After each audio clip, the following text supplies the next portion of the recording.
The Usual Suspects on 4K Blu-ray. This is from 1995. It was a great year for movies. I requested that my local library purchase the Kino Lorber new 4K restoration, so they bought it, so I was able to check it out. So here we go. So I just want to say right off the bat that the 4K looks absolutely excellent. It looks very filmic. The restoration looked great. I don't know what people are talking about, complaining about the colors. It was approved by the cinematographer, and it looked really good. So this was my first time seeing it, though, so I don't have any preconceived biases or anything. I thought it looked fantastic. I thought it looked like a brand new, super clean 35mm film.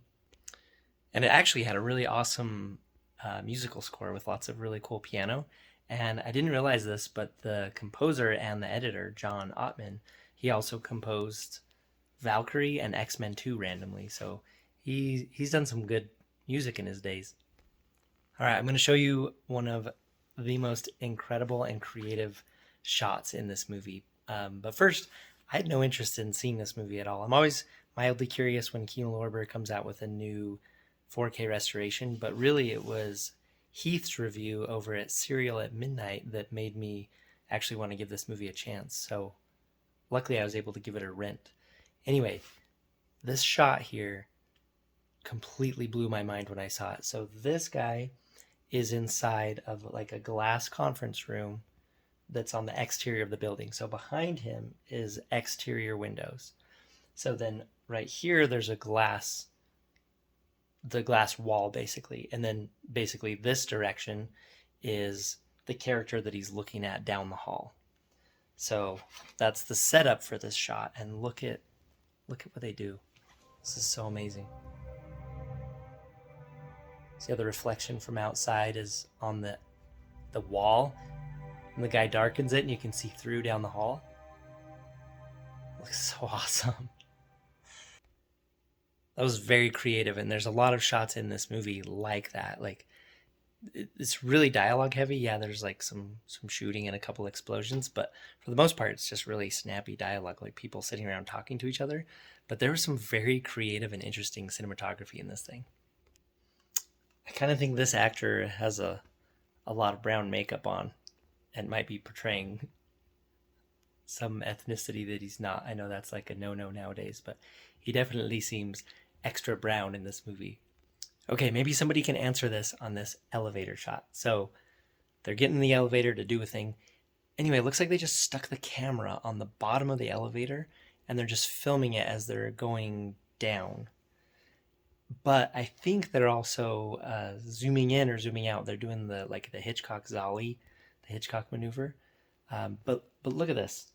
Tell me if you know how they're doing this. You see that? See how it looked like the very, very end of the shaft was like changing? So I think they were either zooming out as the elevator was going down, or they were pulling back as the elevator was going up. So again, there's another example of a crazy random shot. Okay, so obviously I'm okay spoiling this movie because it's been out since 1995, and I'm the one who hasn't seen it until now.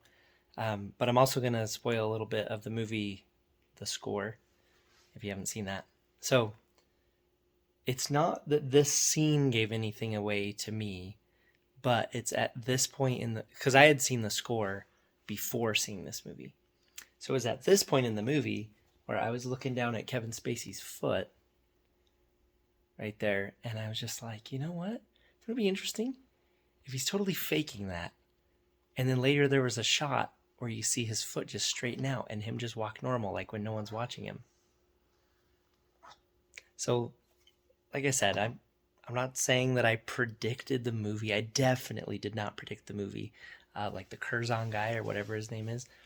I did not see that coming. But it did pop into my head that maybe this guy is not crippled.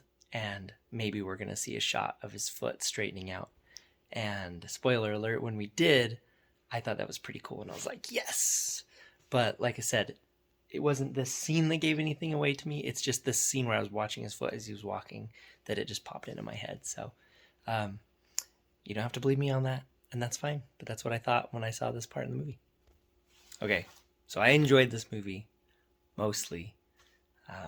I don't think it's super repeatable because of the big twist at the end. You really can only see this movie for the first time once. And look at this close-up. Look at the hairs on the top of this guy's nose. Boop. Anyway, there were there was some cool explosions and some cool shooting and violence, and it was like, yay. There was also some funny violence where they shoot someone in the head and it just looks like a red splat on their forehead where it's like, and it's like, oh, that looks really fake.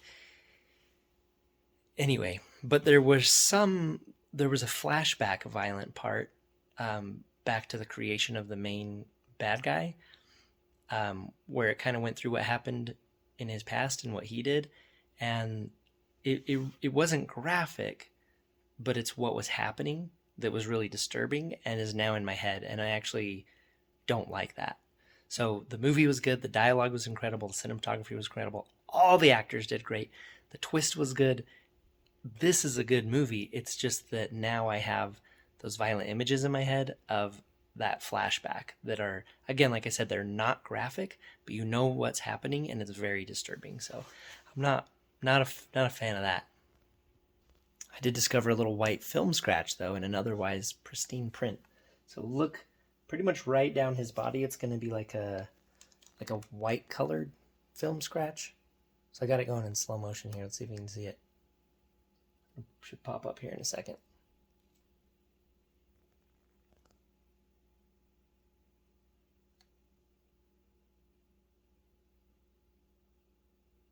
Right there. See that right there? So, pretty mild. But there it is nonetheless. I like to point those out. A lot of people don't understand like what film damage looks like.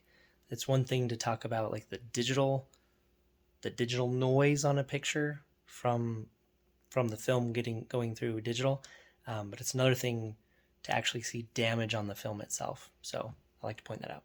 Here's his feet. There's the shot that I was wondering if we would get. So here, after the awesome twist at the end, is Christopher McQuarrie, pretty sure that's him, the writer, laughing at us because he just pulled a fast one on us. Look at him. Look at him laughing. He's right at the camera. Little punk. Anyway, that's a pretty cool writer cameo. So this movie was great. Boop. And like I said, it was lots of fun. I did not see that twist coming at all.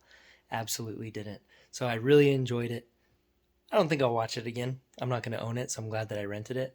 The 4K looked absolutely awesome, and it does look better than the Blu-ray. So if you're a fan of this movie, it is a good upgrade. The audio was clean and clear and fine. It wasn't anything spectacular. This isn't really a big audio movie per se. But yeah, the 4K is absolutely an upgrade. Enjoyable movie. Had some cool action, some snappy dialogue, had lots of swears in it. Wasn't a big fan of all the swears, and then like I mentioned before, those little violent bits that I'd rather not have seen. But yeah, good movie. Glad I saw it. Let me know what you think. Bye. 2 more things. Sorry. There's a new special feature. Actually, it's not even listed on here. It's the interview with the cinematographer. It's called The Devil in the Details. That was really good. It was really awesome to watch the cinematographer talk about the 4K restoration and the color grading and his process. And then there was also another cool interview on here with John Ottman, the editor / composer. So some good special features on here on the Kino set. All right, let me know what you thought. Thanks for watching. Bye for real this time. All right, gosh dang it. 2 more things for real this time. So the title, I'm pretty sure The Usual Suspects is like an homage to Casablanca where he says, round up the usual suspects. So that's probably what that is. And then when I was sitting here watching the movie, I was like super thirsty and dehydrated. And you know what dehydration can cause if you've watched this movie. And I went and got this huge water bottle and I set it right next to me and I was like, I'm going to drink so much water in this movie. Guess how much water I drank during the movie while I watched it? 0 waters. I drank 0 waters during this movie, and I got super dehydrated. And you know what happens because you've watched this movie? Boop. So my point in telling you how much waters I drank during this movie is that it's really good and it's really engaging, and I didn't even think to drink more water. So that was just an example of how like completely engrossed in the movie I was. Also, it was really late at night, and I was holding my baby the whole movie, I think, and he was like sweating on me and stuff and grunting and stuff, but like he slept the whole time, watched it the whole time. Anyway, that went on for too long, but I totally dehydrated during this movie, so it was funny that it had a line about dehydration. Okay, that's all for real. For real, goodbye. Okay, bye. Thanks for watching.